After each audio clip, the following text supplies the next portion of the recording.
Okay, so that load is being transferred down to this.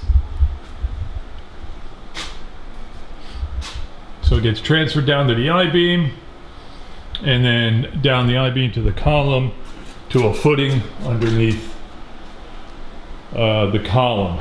And this I-beam is also where the floor joists are. It's like a seam, right? See, one ends, and on the other side another one begins, and then that floor gets carried over a certain length, and the engineers figure out how much this truss flooring can handle, and they don't go beyond that, right? The span, because if they go too long, it'll start warping, and it'll give.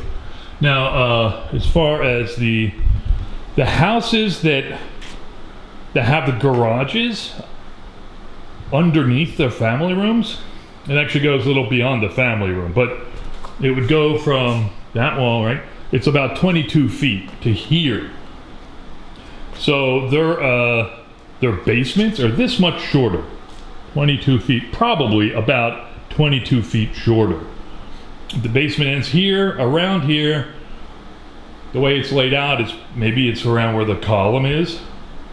Maybe the garages are like, what, I don't know, 10 inches shorter or something. Probably not, but anyway, so you can see here's another column bearing a load. This I-beam is bearing a load, and then another I-beam here is bearing a load to that column and down. So now I worked with 7 other carpenters, and I was low on the pole. They were like master carpenters. They were really good. And I only had worked with them for like 8 years. They had quite a bit more experience. So actually 6 years. But 2 of them were firemen, and they were telling me, one of them was telling me that those headers that I was telling you about, 4 2x12s, will last longer in a fire than the steel I-beam, which I couldn't wrap my head around. But basically what they were saying is that the steel buckles and comes out of the pocket and comes down. So I don't know, this was like 40 years ago, 35 years ago or something. So maybe they're pushing, maybe the pocket for the I-beam is deeper now, so when it does buckle, it's not falling out. That's what I'm assuming, because I can't imagine they would just be okay with that. Yeah, and he was telling me that the I-beam would buckle. That's what he saw. I-beams were buckling where quad 2x12s were burning, but they were still holding what was above them.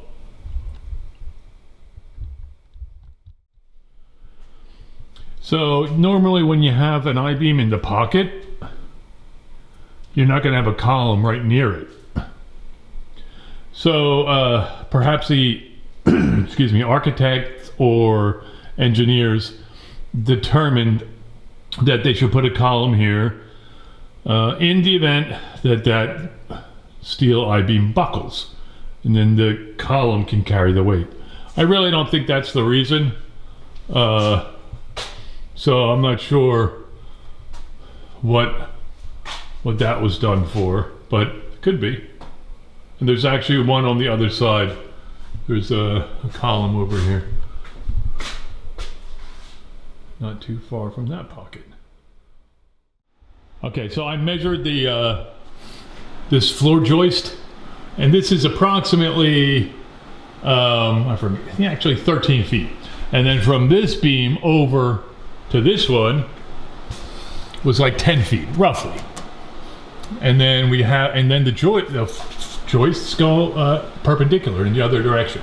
That's why we got this beam here. So from here over to the wall, roughly 17 feet. So they determined that this type of system can handle a span of 17 feet, at least, or up to 17 feet. And then over to the other wall, these joists are like 12 feet. All right, I'll show you here. So now at the bottom of the stairs, you can see it's kind of like a header there. You see there's 2 pieces together, 2 2x12s. And then they used hangers to hang the joists over here, right where the stairs are. And then they went back to the I-beam column, right? And then the column is sitting on, or the I-beam is sitting on the pocket. And the joists continue in that direction for the remainder of the house. Let me see. So there's no more I-beams. Let me measure what this span is. Oh, no, wait, we did. This was like 12 feet. Yeah. So these joist systems can handle up to, in this house, 17 feet. The truss joist system. All right, so now we're going to check out the openings, or the walls, in the garage. This is the fire-rated door with the fire-rated wall with the 5/8" sheetrock on either side, and we've got about 6 3/4. So that tells us that this could be a bearing wall, depending on what's going on above. Actually, it looks like it is. I'll show you in a second. And it can accommodate more insulation. So see that notch there is telling me that's holding the rafters above it from the family room roof. Okay, so from here I'll go over to this window. I got the screen out for some reason, I forget. Oh yeah, I ripped it, that's why. Now if we look at this, it's approximately 4.5. So that tells, see, we don't measure this material or the casing or the trim.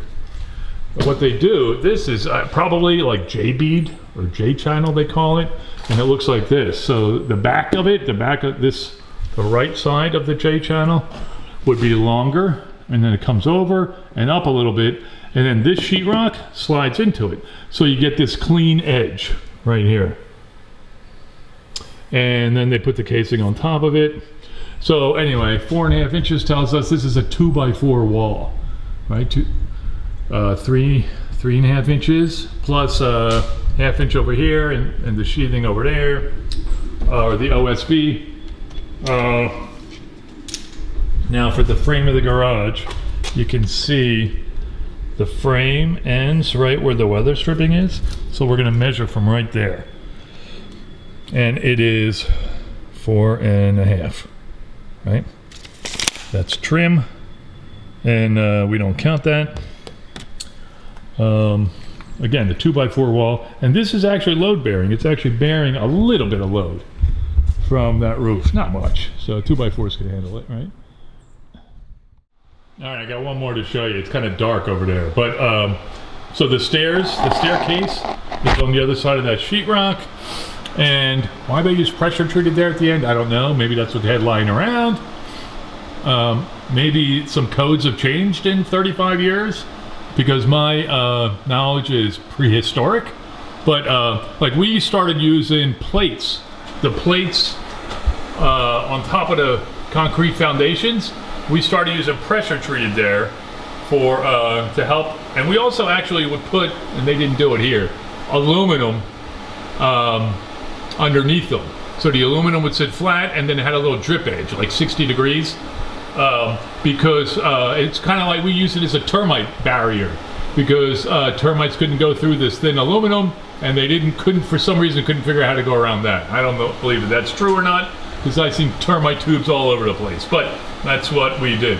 So again, this is where the staircase is, and this run of floor joists is very short. And we can tell where we are from that. Where's it at? That pipe right there, that's coming from the laundry room. So we're sort of kind of underneath the part of the laundry room, and the pantry area is over here.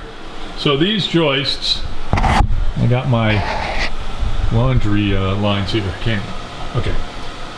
These joists are sitting on top of, these are 2x4s, but you can see, I don't know why they didn't go 2x6s, but they went 2x4s and they doubled them up, right? And when you turn the corner, it's tripled. What do you say, where are we at?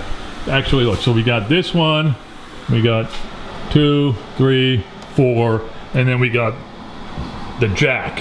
I don't know, like we used to call these jacks that the header over doorways and windows would sit on. I don't know if that's what they're called, but and then that's carrying the weight of the floor on the landing of the staircase from first floor to here. And you can see some of their calculations. I was looking at them. I have no idea what they were thinking about, but they left that for the archaeologists, I guess. What I used to do was, if I open up a wall, especially in old homes, like when we demoed it, we called it colonial dust that we were breathing in. But before we closed the wall up, I would throw newspaper in and a penny. Try to get a penny closest to the date of when we were in there. But the newspaper gave you the date. But then newspapers get acidic and brittle and who knows what. But that's what we used to leave behind. All right, so now we go to the door. This house, this garage actually has a door. And we'll measure from the casing over. And it is 4.5. What's behind here is brick molding. And we don't count that. The frame ends right there. The wall ends there. So this is a 2x4 wall.